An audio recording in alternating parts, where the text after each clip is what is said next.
Ya, Assalamualaikum dan selamat sejahtera saya ucapkan kepada pensyarah iaitu Dr. Dennis Koh Julian. Hari ini dalam subjek preskripsi latihan untuk kesihatan, saya akan membentangkan tentang program latihan kardiovaskular. Saya perkenalkan diri saya iaitu nama saya Muhammad Fikri bin Zamri. Saya merupakan tahun 3. Saya akan mulakan dengan menerangkan tentang biodata klien. Klien saya bernama Muhammad Irwan bin Sukio, merupakan seorang pelajar daripada Institut Pendidikan Guru Batu Lintang di Sarawak. Beliau merupakan pelajar tahun akhir pengajian. Untuk maklumat kecergasan beliau mempunyai BMI yang normal dan mendapat tahap 4 dalam ujian blik test. Rasional saya mengambil maklumat kecergasan adalah untuk sebagai satu analisis awal sebelum melakukan atau merangka program latihan yang sesuai dan seiring dengan objektif yang beliau inginkan. Sedikit ucapan daripada klien. Beliau menyertai program latihan ini adalah untuk meningkatkan stamina diri dan sentiasa cergas. Rasional beliau memilih saya sebagai seorang jurulatih biasa untuk beliau kerana saya mempunyai pengalaman dalam aktiviti sukan dan punya pengalaman untuk meningkatkan prestasi seseorang dan boleh dipercayai. Ya, harapan beliau dalam program ini ialah ingin mencapai objektif dan meningkatkan stamina berbanding sebelum ini dan menjadi seorang individu yang cergas dan sihat dan cerdas. Objektif latihan iaitu mencapai tahap 5 dalam ujian blik test dan lebih tahan lama dalam melakukan aktiviti fizikal. Untuk ujian yang penilaian prestasi, saya menggunakan ujian BLIP dengan reliability 0.89 menurut Lega 1988. Melalui ujian blik test ini, klien telah mendapat putusan dengan tahap 4. Jadi di sini penilaian awal kita tahu dia sekarang dalam status tahap 4 dan beliau ingin sampai ke tahap 5. Jadi data ini telah dianalisis dan diterjemahkan kepada jadual latihan. Berikut adalah fasa-fasa latihan. Ada 3 fasa. Okey, fasa pertama merangkumi minggu 1 hingga 3 dengan intensiti 50% hingga 60% dengan kadar nadi 98.5 hingga 118.2 heart rate. Untuk fasa 2 pula merangkumi minggu 4 ke minggu 6 dengan intensiti 60% hingga 70% dengan kadar nadi 118.2 hingga 137.9 heart rate. Untuk fasa 3 pula merupakan fasa terakhir dari minggu 7 hingga minggu 8 dengan intensiti 70% hingga 80% dengan kadar nadi 137.9 hingga 157.6. Formula yang digunakan iaitu kadar nadi maksima darab intensiti.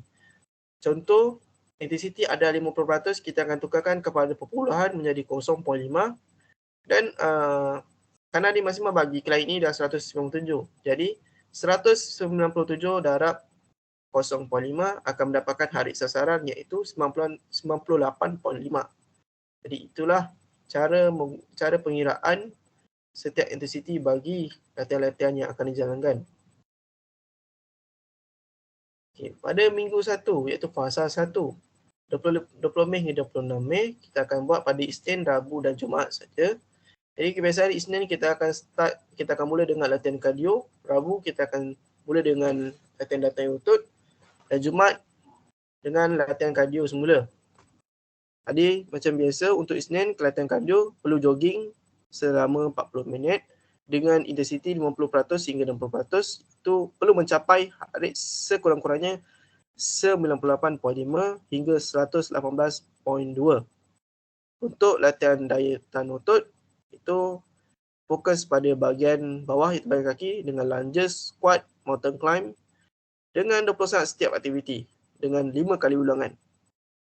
Rasionalnya saya meletakkan latihan daya tahan otot ni walaupun tidak ada dalam objektif klien, kerana saya mengambil prinsip kepelbagaian di dalam latihan supaya klien tidak bosan melakukan aktiviti yang hampir sama setiap hari. Okey. Pada Jumaat pula kita akan mula semula dengan latihan kardio, sama juga 40 minit dengan intensiti yang telah ditetapkan. Okey.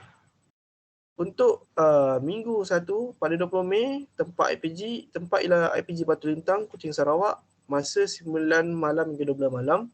Klien hanya menjalani aktiviti ini iaitu badminton kerana kekangan masa disebabkan pembikinan tesis. Jadi saya sebagai jurulatih setuju dengan perkara ini kerana sekurang-kurangnya pendapat saya sekurang-kurangnya klien ada menjalankan aktiviti fizikal. Saya rasa badminton ini amat sesuai dengan heart rate yang telah ditetapkan. Jadi saya perlu mengekalkan kecergasan klien saya. Jadi saya perlu memahami juga beliau merupakan pelajar tahun akhir, pastinya sibuk dengan kerja-kerja beliau. Okay, untuk fasa 1 hingga 2, 30 Mei hingga 5 Jun, sama juga, semua sama. Cuma hari Rabu kita tukar latihan-latihan otot ni fokus kepada bahagian upper, iaitu bahagian badan lah, bahagian atas badan ni. Okay. Minggu 2 beliau pada 3 Jun di Gua Pari-Pari Sarawak 10 pagi hingga 12 tengah hari. Okay, pencapaian beliau ialah 10 km dalam melakukan hiking. Sama juga beliau meminta untuk menukarkan aktiviti yang telah dirangka kepada aktiviti yang beliau jalani kerana sibukan melakukan tesis. Jadi saya sebagai saya pun setuju. Okay, untuk fasa 1 minggu 3 6 Jun hingga 12 Jun semua sama, cuma hari Rabu kita tukar latihan otot ni kepada bahagian kaki pula, bahagian bawah. Alasan dia klien tidak melakukan sebarang aktiviti program kerana terlalu sibuk dengan pembuatan tesis. Jadi sebagai jurulatih kerana program ini mempunyai target masa, jadi saya terpaksa teruskan juga latihan ini untuk terus kepada fasa yang kedua. Okay, fasa kedua itu minggu 4, 13 Jun hingga 19 Jun. Okey. Kali ini aktiviti masih sama, cuma intensiti berubah sebab sudah masuk fasa kedua. Intensiti iaitu antara 60% hingga 70%, iaitu dengan 118.2 hingga 137.9 heart rate. Aktiviti sama saja, latihan kardio, iaitu jogging 40 minit. Cuma hari Rabu kita tukar lagi sekali. Daya tahan otot fokus kepada bahagian atas badan lah, bahagian upper. Tetapi kali ini dengan peningkatan sikit intensiti iaitu 6 kali ulangan. Sebelum ni ada 5 kali. Sekarang kita tinggalkan 6 kali ulangan. Cuma masih sama latihan kardio juga. Dan klien tidak menjalankan sebarang aktiviti program kerana terlalu sibuk membuat tesis. Untuk fasa 2 minggu ke-5 iaitu 20 Jun hingga 26 Jun. Sama juga, cuma hari Rabu dengan intensiti 60% hingga 70%. Tapi pada bahagian pada hari Rabu iaitu latihan otot, kita tukar kepada fokus kepada bahagian kaki. Okey. Untuk minggu ke-5 klien pada hari Isnin pada masa pukul 5.30 hingga 10 petang di Tasik Kampung Perpat, Kapar. Okey, pencapaian yang telah ditetapkan tercapai. Dia jogging, aktiviti lah jogging 40 minit, intensiti 60 hingga 70%. Cuma pada masa itu saya ada di tempat kejadian. Okey, klien memang kelihatan sangat penat kerana telah beralih dari intensiti 50 hingga 60, sekarang berubah kepada 60 hingga 70%. Jadi klien memang akan kelihatan penat sikit sebab baru saja mula untuk beradaptasi dengan intensiti tersebut, tapi mampu melakukan aktiviti tersebut dengan kanali yang telah ditetapkan. Pada Rabu pula, ini merupakan kali pertama latihan daya tahan otot dengan 6 kali ulangan. Sama juga di tasik nombor 4 pukul 5.30 sampai 6.10. Klien berasa sakit pada bahagian bicep, pada bahagian kaki sebenarnya. Mungkin sebabkan baru pertama kali melakukan aktiviti ini pada hari Jumaat pula. Sama juga, tapi kali ini klien kelihatan biasa sajalah melakukan jogging tersebut kerana sudah mula beradaptasi. Okay, pada ujian big test yang kedua saya lakukan pada hari Ahad.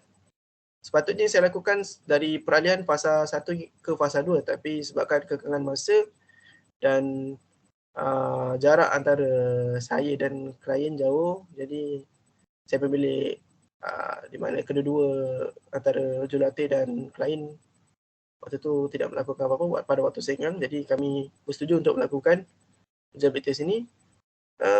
Jadi klien berjaya mendapatkan tahap 5 ulangan 4. Maksudnya di sini objektif telah tercapai dengan menjalani latihan 60% hingga 70%.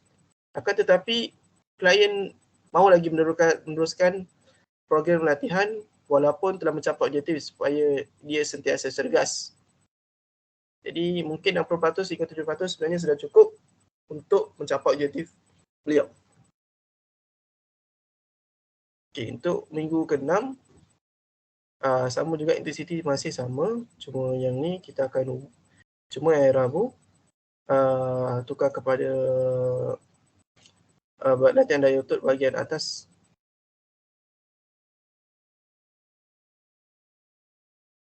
Okay.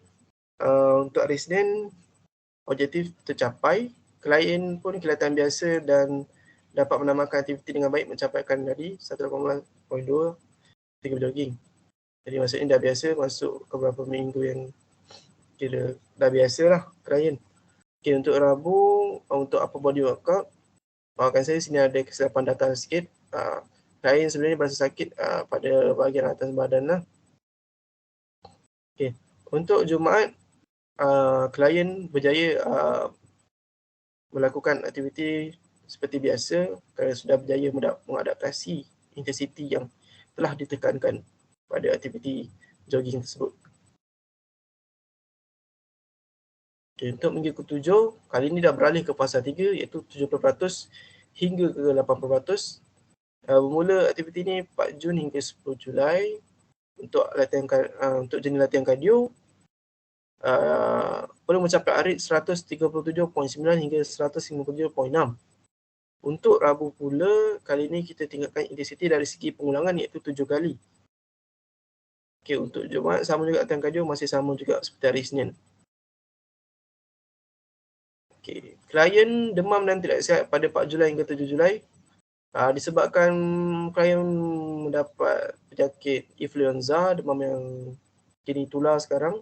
Jadi tidak berdaya lah klien untuk melakukan sebarang aktiviti fizikal. Jadi selepas 7 Julai, klien menjalani proses pemulihan dengan jogging 60% intensiti pada 8 Julai. Jadi saya sebagai jurulatih, saya kurangkan sikit di sini. Kita tengok macam mana dia boleh teruskan atau tidak, boleh capai lagi tak intensiti. Kalau dia boleh capai, kita akan teruskan.